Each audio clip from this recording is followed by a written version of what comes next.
Bonjour nos chers invités. Aujourd'hui nous sommes à notre cinquième numéro sur notre émission Rendez-vous sur la chaîne IAN TV. Aujourd'hui nous sommes avec M. Nia, le fondateur de Stradicom, et mon cher Samba Dien. Avant de commencer l'émission, je vais laisser M. Nia se présenter. Bonjour M. Nia. Bonjour Abdelaziz. Tout d'abord, je vous salue et vous remercie pour cette invitation qui me va droit au cœur. Par la même occasion, je salue M. Samba Dien, qui est un ami, un collègue, je dirais. Et aussi, je salue par la même occasion, je salue tous les internautes qui nous regardent à travers la chaîne IAN TV. Merci beaucoup, M. Nia, M. Samba. Oui, bonsoir, M. Aziz, et bonsoir, M. Lamine. Alors aujourd'hui, on a une immense joie d'accueillir le PDG de Stradicom et j'espère qu'il va nous partager son parcours entrepreneurial dans le domaine du digital. Je salue également toute l'équipe technique de IAN TV. Merci beaucoup M. Samba Dien pour cette brève présentation. Comme tu l'as dit, aujourd'hui nous sommes avec le PDG de Stradicom. Donc ma première question, M. Nia, je voudrais juste savoir l'historique de Stradicom. Alors, tout d'abord, Stradicom est un acronyme qui signifie stratégie digitale de communication. Par rapport à l'historicité, elle a vu le jour le 20 juillet 2020, au moment où je faisais un stage au sein de Amar Business Equipment, qui m'a beaucoup aidé parce qu'à travers ce stage, j'ai eu beaucoup d'expérience. Et par la même occasion, j'ai pu remarquer que pour être stable dans la vie, faut pas nécessairement un salaire. Mais pour être stable dans la vie, il faut avoir sa propre boîte. Il faut avoir ses propres business. Ses propres biens, oui. Effectivement. Parce que vous pouvez voir que voilà, il y a des entreprises qui sont confrontées à des difficultés et qui peinent à payer les employés.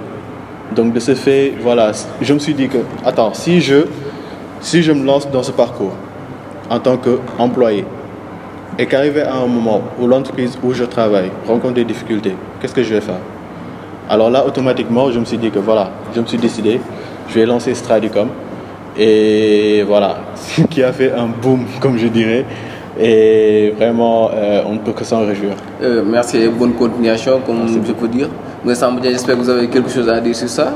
Oui, juste je vais rebondir du choix du nom de Stradicom parce qu'il parle de communication, parle bien évidemment de stratégie. Et avec l'ère des nouvelles technologies là, on parle maintenant de la digitalisation. Donc Mouchenia a bien fait de choisir ce nom-là, Stradicom, stratégie digitale de communication.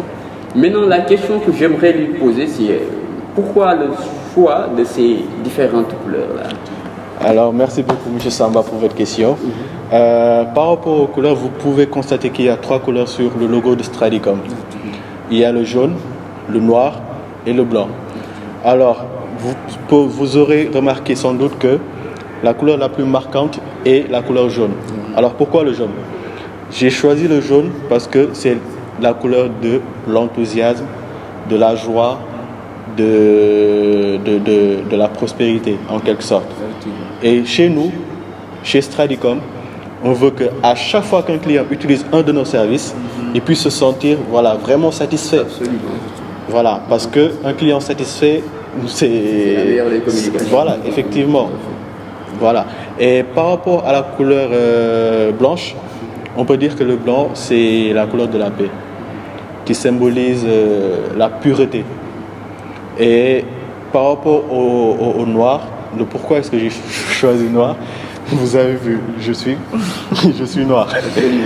Et c'est pour représenter cette africanité, cette couleur d'ébène, que j'ai choisi de mettre le noir au milieu du logo. Voilà, en quelque sorte, les définitions des couleurs de Stradicom. Waouh, je suis ébloui là. Mais j'aimerais savoir, M. Nia, quelle a été votre source de motivation à vouloir créer cette start-up-là? Parce que la majeure partie des jeunes actuellement, ce qu'ils veulent, c'est de travailler pour quelqu'un d'autre. la majeure partie des gens, ils te disent j'ai tel diplôme, j'ai déposé mon CV, ceci, j'ai déposé mon CV. Dépendant quoi. Tout à fait. Mais toi, au lieu de choisir ce chemin-là, tu as décidé de créer ta propre boîte.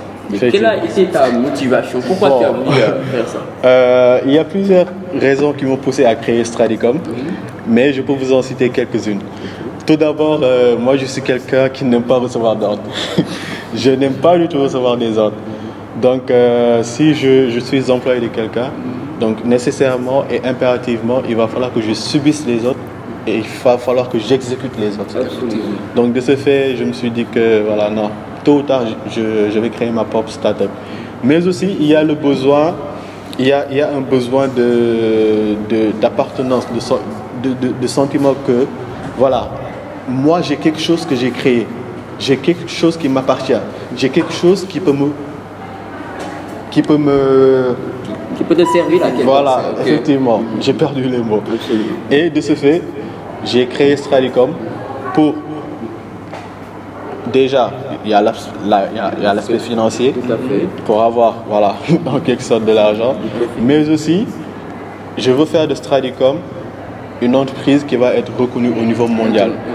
Parce que si je suis l'histoire de Steve Jobs, ils ont débuté à partir de rien.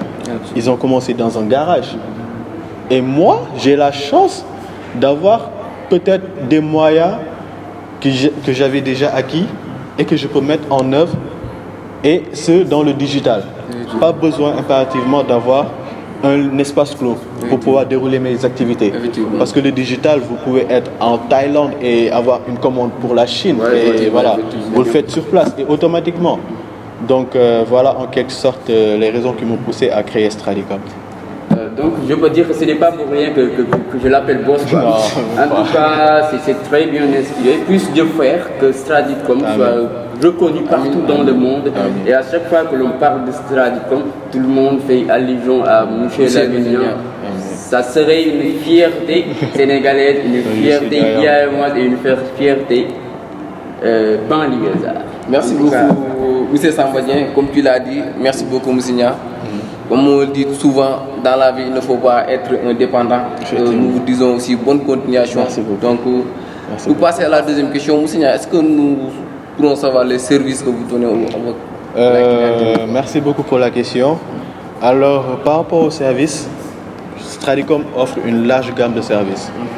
En allant du community management, qui est la gestion des réseaux sociaux, mais aussi il y a le service Boost, qui est le service le plus rentable de Stradicom. Alors c'est quoi le Boost? Le Boost, c'est le fait de promouvoir les activités ou bien les produits d'une personne. À travers Facebook, nous effectuons des boosts et, machallah, les clients sont vraiment satisfaits.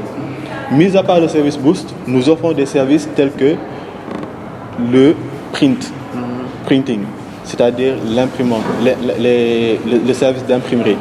Si par exemple vous voulez imprimer des choses sur des maquettes, sur n'importe quel support, nous faisons l'imprimerie. Aussi, nous offrons un service qui s'appelle le service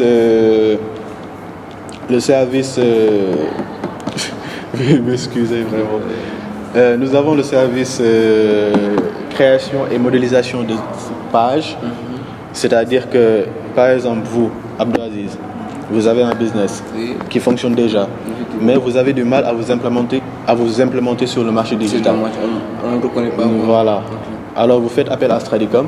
Stradicom va vous ouvrir des pages, non pas des pages simples, mais des pages professionnelles qui ont chacune des chartes graphiques bien spécifiques à votre activité. Voilà. Et en quelque sorte, voilà les principaux services de Stradicom. J'espère que M. Sambadien, vous avez quelque chose à dire. Oui, j'aimerais juste savoir, qu'est-ce qui fait que vous êtes si sollicité? Est-ce que c'est du fait de la compétitivité dans le prix ou bien de la compétitivité dans la qualité ou bien les deux à la fois? C'est concurrent quoi. Bon, je peux dire que c'est par rapport aux deux, par rapport à la qualité et par rapport au prix. Parce que Stradicom adopte une stratégie de low cost. C'est quoi le low cost? Ce sont l'offre de services ou de produits à un moindre coût, mais de qualité. Donc Stradicom mise sur le low cost par rapport au boost. Par exemple, par rapport au boost. Je suis le dernier à m'implémenter sur le marché digital du boost. Mais je peux dire aussi que je suis celui qui offre un service de qualité à un moindre coût. J'ai opté pour une stratégie de 1000 francs par jour. Mais le client, selon sa guise, peut augmenter le budget quotidien en raison de son pouvoir d'achat. Il y a ceux qui choisissent l'option 2000 par jour, 3000 par jour, et ainsi de suite. Mais ce qui fait la force de Stradicom, on peut dire que c'est le low cost, mais aussi nous-mêmes, nous faisons la promotion de nos pages et de nos services pour avoir plus de clientèle et pour avoir plus de notoriété. Absolument.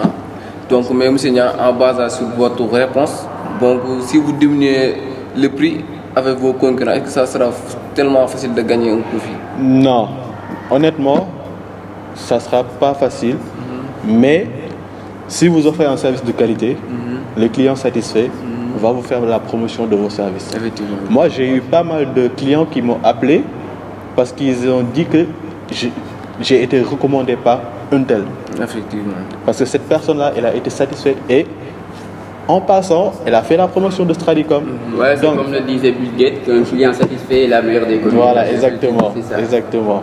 Donc, ce que je peux dire, c'est que pour faire la différence entre les concurrents, offrir un service de qualité à un moindre coût. Merci Monseigneur. Donc nous disons à nos partenaires qui nous suivent, si vous voulez faire des publications, vous venez chez Monseigneur. Donc c'est un expert sur la digitalisation. Donc pour ne pas tarder, je vais passer à la troisième question. Monseigneur, si vous avez des conseils à donner aux jeunes d'aujourd'hui, les jeunes qui prennent les pirogues pour aller à l'Espagne, en tant que vous, jeune entrepreneur, quels conseils vous allez donner? Bon, je vais être très bref par rapport à la question. Comme le Wolof dit, nit dee gëm boppam. Effectivement. Moi, je ne crois pas au fait que il faut aller jusqu'en Europe ou bien en Occident pour avoir des revenus qui vont vous faire vivre. Moi, je ne crois pas. Moi, ce que je crois, c'est que l'homme en tant que tel doit toujours se battre, doit toujours s'efforcer de faire plus pour avoir plus. Est-ce que vous comprenez? Oui, je comprends. Oui. Je suis pas vraiment du genre à dire aux gens ne fais pas ceci, ne fais pas cela. Mais par rapport à la question de l'immigration, je leur dis clairement, les gars, si vous me regardez, il y a du travail ici. Okay. Là-bas, c'est trop dur. Il n'y a rien là-bas. Voilà. C'est bien possible. Voilà, exactement. Exactement. Merci, M. Samba. Est-ce que vous avez quelque chose à ajouter sur ça? Juste pour féliciter M. Nia et lui dire bon courage dans ce que tu entreprends. Et voilà, on est de tout cœur avec. Merci beaucoup. Et merci d'avoir répondu à l'invitation. C'est moi qui vous remercie. Merci beaucoup tout le monde. J'espère que l'émission vient de tirer à sa fin. Nous remercions l'équipe technique telle que Babacar Mbouch, Ali Fall qui était sur la réalisation, Diallo aussi qui était sur l'équipe technique, et M. Sambadien. Vraiment, je suis très content de vous recevoir aussi. C'est moi. Merci aussi, Monseigneur. Donc, nous vous donnons un rendez-vous à la prochaine fois. Merci beaucoup. Merci. Merci.